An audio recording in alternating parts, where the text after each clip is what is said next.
એટલો છે ત્યાં તો બે માં મને દેવે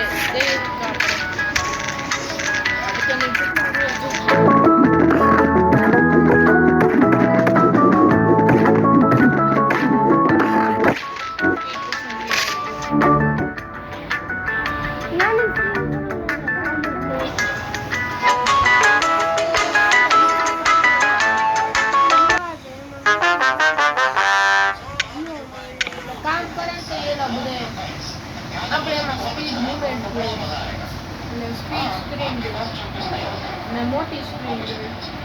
હું રાખ્યું તો જે આટી ગયો અત્યારે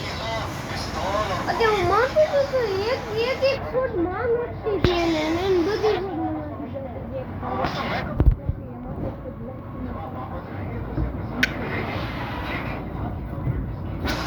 યુટ્યુબર નાની સ્ક્રીન માં મોટી સ્ક્રીન માં